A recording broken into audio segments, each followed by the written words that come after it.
Look at the other part of checkpoint 2 that you all are assigned.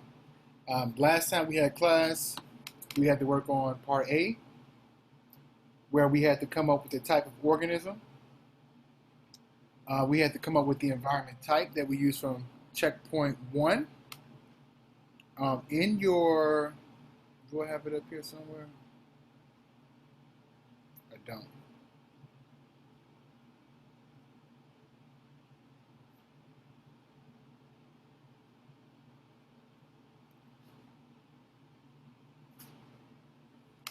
In your packet like this here, everybody have.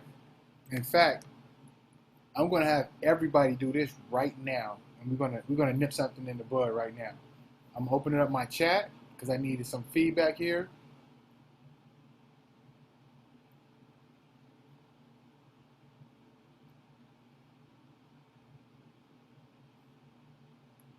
I need you to go on your Google Drive, look for this title here, and I need you to click this star so you can have access to it all the time. So I'm going to give you 1 minute to go into your Google Drive, look for this title here, and I need you to star it. That 1 minute starts now.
Okay, that's the time.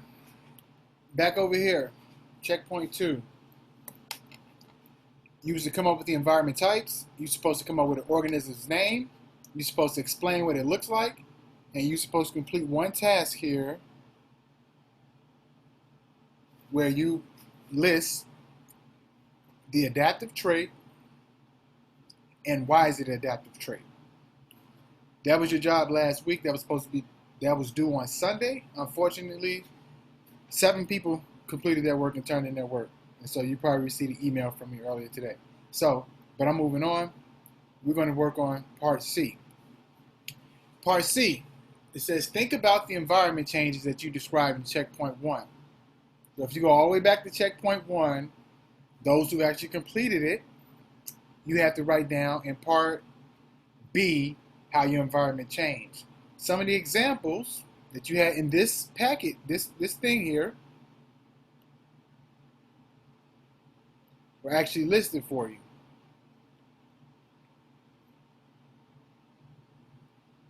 I went too far.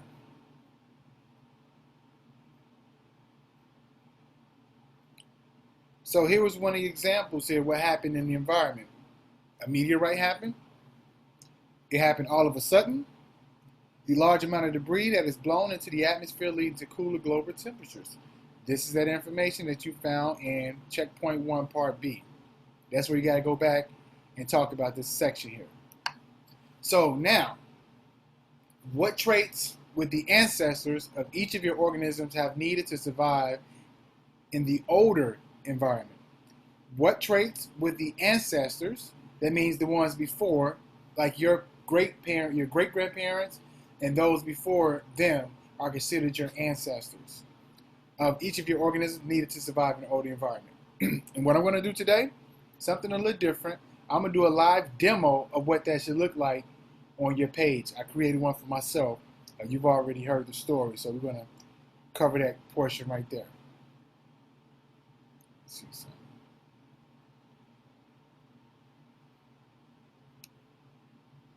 So everybody's job, and this is due today. I'm changing the due date because you all, not everybody, but most of you don't tend to do well with having 3-4 days. So we only have to complete Part C.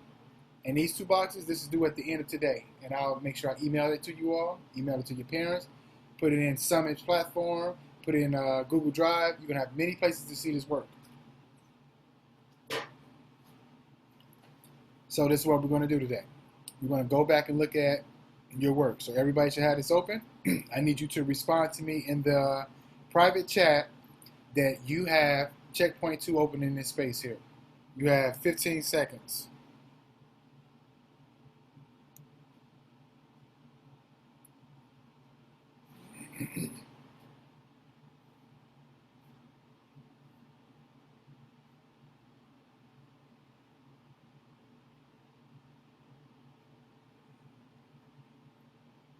Only 12 people.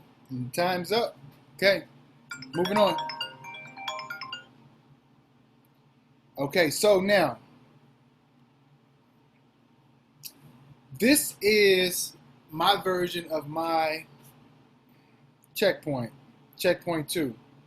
I'm going to show you all my example here so you all can see here. What I actually put here for my organisms type, which we all should have done already, but I'm walking through step by step how you should be doing this as well. Infused mammals. That's what I call my particular type of organism, and you'll see why. The environment type is called goat.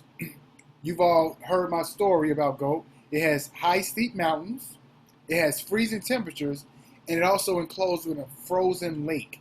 This is the environment type, so we know what the place looks like. The name of my organism is called bear goat. What does it look like? It has thick white fur. It has carnivorous teeth, meaning that it has teeth that eats through flesh. Legs are similar to hoofed animals like deer, Malibu, rhino. Those different animals have the hooves that allow them to run fairly fast. That's some information that I have to share in terms of what they look like. This is optional, but I thought it was necessary for me to add additional details. So when I go to my part C, I can use this here to help me further out my details. Other details, eyes. It has eyes to spot prey from far distances. It can run very fast and it can climb steep mountains. In addition to that, it has scales, like fish scales, beneath the skin. So that was part A. Part B, which everybody should have done at least one. What is my organism's adaptive trait? And what I'm going to put here to help myself down the line, I want to remember that this is bear goat.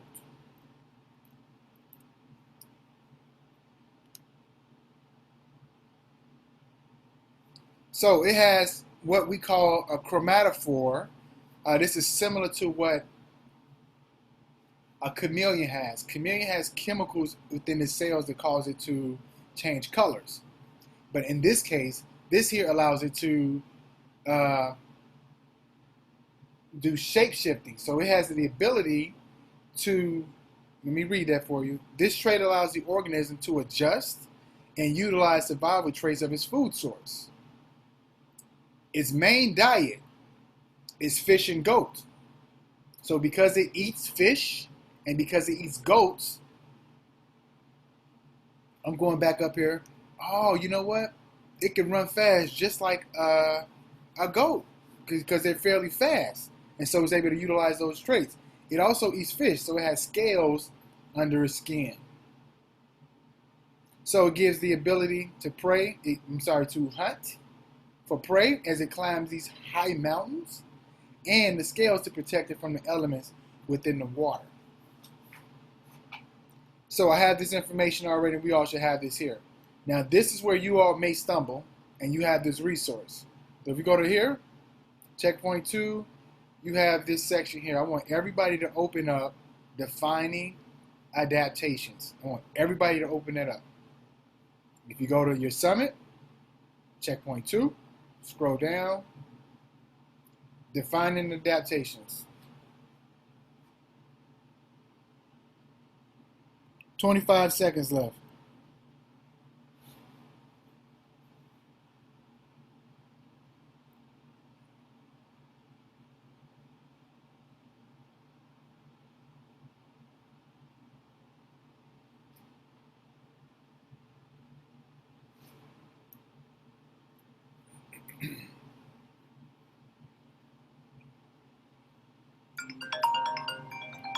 This I know everybody's there.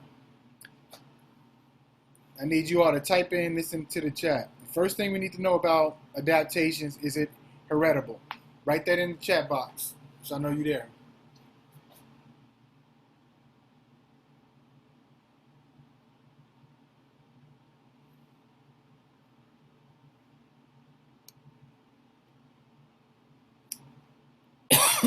Twenty seconds left.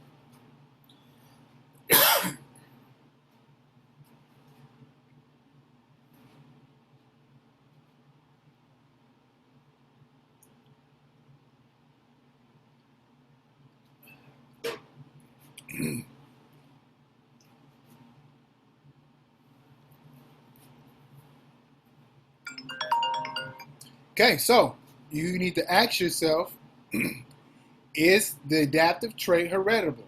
Meaning, if the trait has been shaped by natural selection, it must be genetically coded. Since natural selection cannot act on traits that don't get passed on to an offspring, are feathers heritable? The answer is yes. Baby birds grow up to have feathers like their parents. That's an example. Does it come from the adult to the parent? Second thing, write this in the chat box. Is it functional? By the time I finish reading, you should be writing down those three words. Is it functional in the chat? 1, 2, 3, go. If a trait has been shaped by natural selection for a particular task, it must actually perform that task. The question is, do feathers function to enable flight? In the case of a bird's flight, the answer is fairly obvious. Birds with feathers are able to fly. Birds without feathers are not able to fly. So that question is, are feathers functional? The answer is yes. Last thing here, I need you to write this down. Does it increase fitness? And you may need to know what that means, and we're going to read it again. Does it increase fitness? Type that in the chat. If a trait has been shaped by natural selection, it must increase the fitness of an organism that have it. Since natural selection only increases frequency of traits that increases fitness. Are birds more fit with feathers than without? The answer is yes. Because birds without feathers aren't going to leave as many offsprings as those with feathers. So will they be able to reproduce? So anytime you decide on checkpoint 2, which we're going to go right here, you need to ask yourself that question every time. Is it functional? Does it increase fitness? And also, is it heritable? Can it be passed on to the parent? Does it work for that animal to live? And can this animal increase the likelihood of survival of those traits? So, let's get into it. Now, you all can ask me this question here. Now, I had to ask myself this here. The bear goat, the trait that it has, can it be passed on from one organism to the next? My answer is yes. Second question is it functional? If my organism can run quickly, and if it can climb mountains, those are answers yes when it comes to, is it functional for this bear? In addition, which I didn't cover here, if you notice, the environment is actually cold. It has lakes and steep mountains. Look what my bear can do. It can climb steep mountains to hunt for prey. It also can use the scales. If you all didn't notice here, fish scales' purpose is to allow it to get through the water easily and not wear down its so-called skin or scales. And so my bear goat can do the same thing once it gets into the water. So let's go to part C. I'm going to do this out live with you all here too, and I want you to listen to me go through this process and go back and use my resources as necessary. So I need to come up with an idea for my bear goat, and if you all have any ideas, you can share it too if you think that functions with my animal. But I'm going to think this process through. And so what are my instructions first and foremost? I need to describe at least one difference. It's underlined for me. I need to describe at least one difference between the traits of the modern organism. Which one is the modern organism? That's my bear goat. That's the one that lives today. And its ancestors. Explain how the modern organism came to have different traits than its ancestors. So, my bear goat, what was his parents like before this catastrophic change that happened to my environment? So, I need to start thinking about some ideas. One of the traits were my bear had thick fur,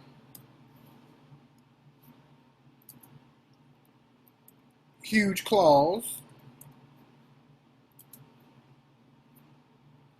and it could hibernate. Can you all put in the chat what animal do you think this was?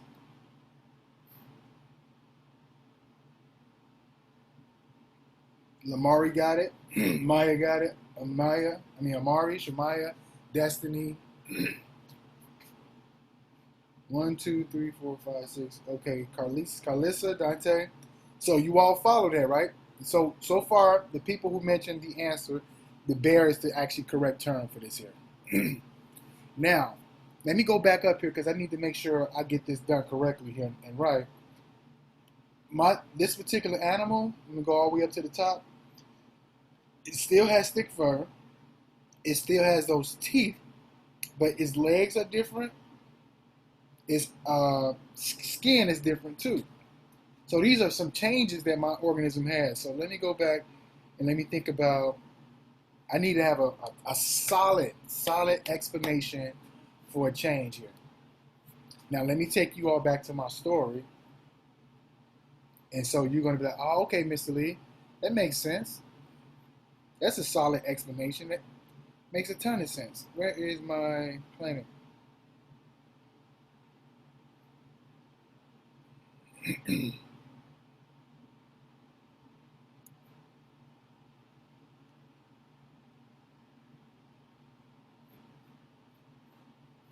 So as you all can see, I'm going back to my resources to help me sort this out here. So on my particular environment, which everybody should have established already, it has high mountains off the northern tip of Breezy. The strongest survive in the weak perish. It's cold in this particular place. We know that bears can live in cold temperatures. It was an oasis for organisms, but a substance from heaven rushed into the atmosphere, caused a huge explosion, resulting in a crater that changed goat forever as we know it.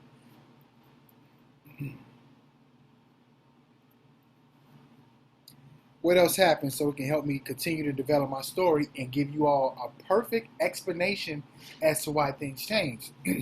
Now keep in mind, I told you before that a substance splashed into the planet, and you all can see this image here where there's something hit the planet right here. Kind of messed things up. It shifted the normal seasons. It caused a dramatic atmospheric change. A place that had once hot springs that balanced out the cool temperatures year-round now experience a whole different phenomenon. If you look at goat, the western region receives frozen lakes. So we got the frozen lake that I mentioned before about the environment, and it also have mountains. And this area is very, very cold. Do I have anything else to show here? Okay. So this is what my land looks like. It went from this to this. It went from this to this. It went from this to this. That substance struck planet Breezy, which caused some physical changes, life there.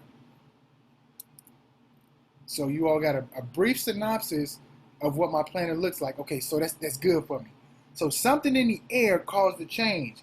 If you all seen Raising Dion before, they had these the auroras actually struck, some little sparkles things got on the organisms and caused them to change.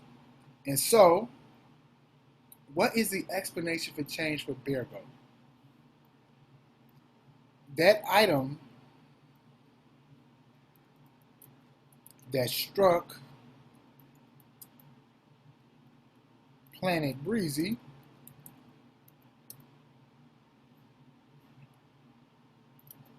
released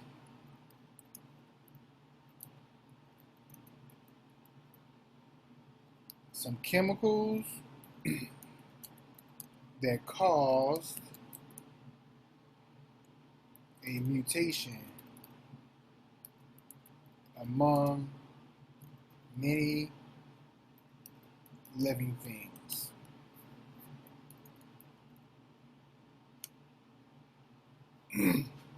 Are you all following me so far? Give me a Y in the chat or in if you follow me or not.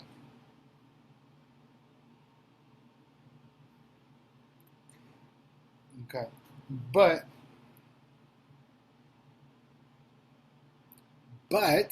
this is still not enough, folks. I've only given you a part of the story.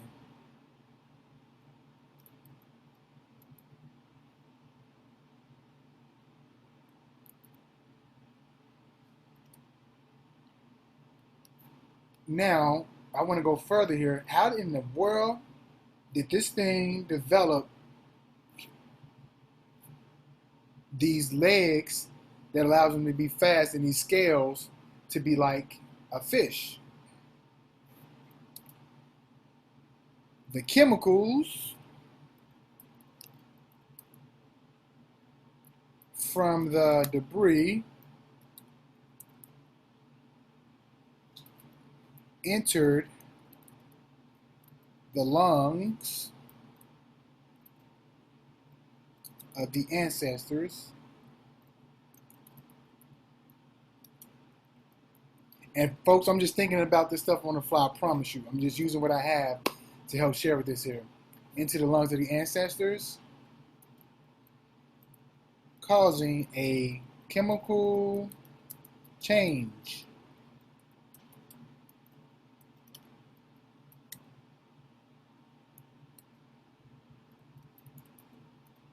in the body.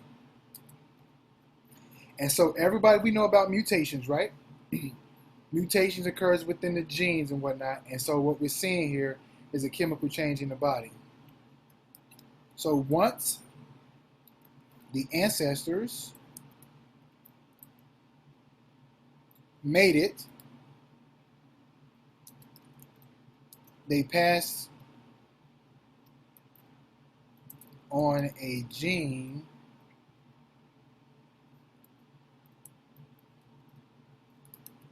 that allows organisms to, let me think about this here.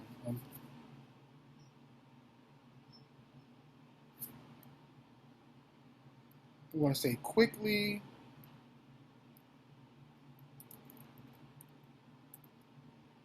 adapt to their surroundings. So let me go back up here. You remember I used this word here, chromatophores. This is a chemical substance or mutation within a chameleon that allows it to change colors in this environment. Are you all still following me so far? Does this seem like it's, even though it's science fiction and it's crazy, does it still make sense to you? Give me, Dante was the last person to respond, so give me a yes or no if it still makes sense to you where I'm going with this here. Okay. A few no's here, mostly yeses. Okay. All right. So I want to continue to push this on here. So newborns develop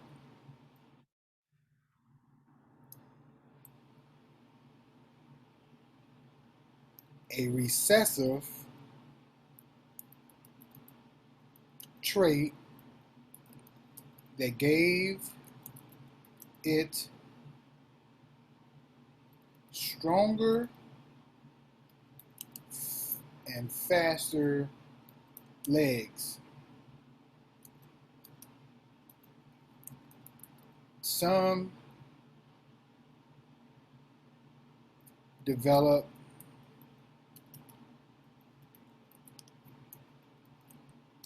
recessive traits.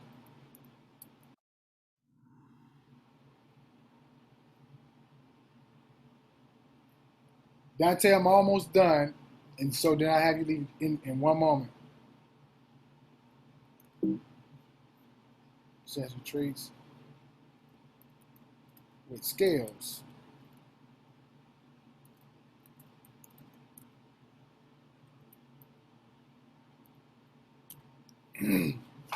So you all see I have two different components here. It says some of them were born with recessive traits to give it stronger, faster legs. Some of them also develop a trait for the skin. Over time, these organisms, let's just say animals,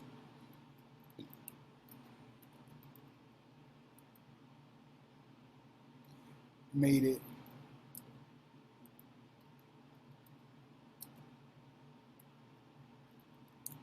bear goat.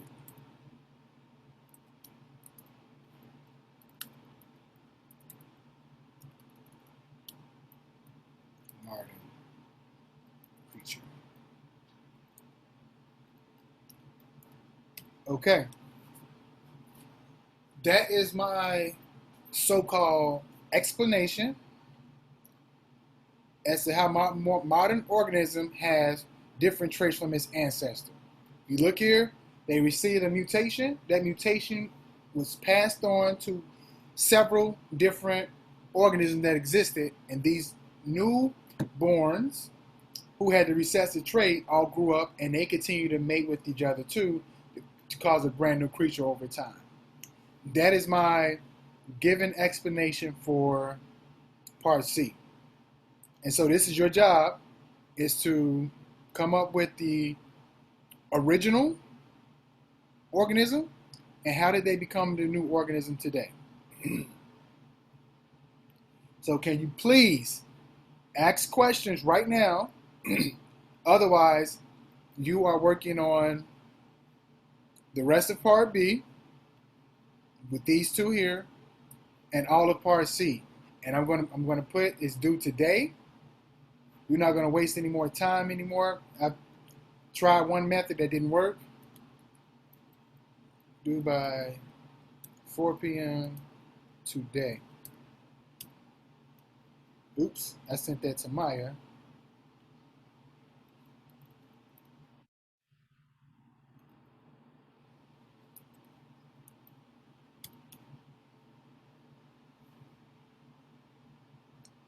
Maya, yes, you always have the ability to change what you need to change to make sure it works.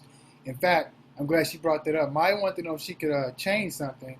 Yes, there's been situations where I've gone back to make some changes as well too, so my story could fit.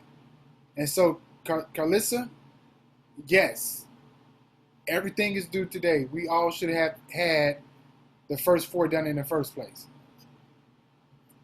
So all of this should have been done in the first place. So all you got to do is these two spaces here, and then you have to say this part here.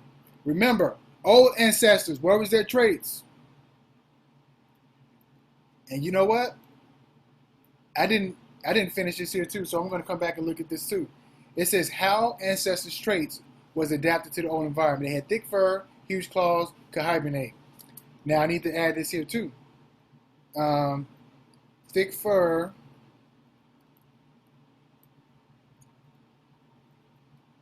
help with cold weather. Clause allowed it to defend and hunt. Hibernation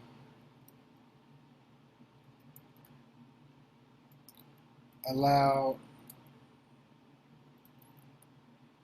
blood flow and heart rate to slow down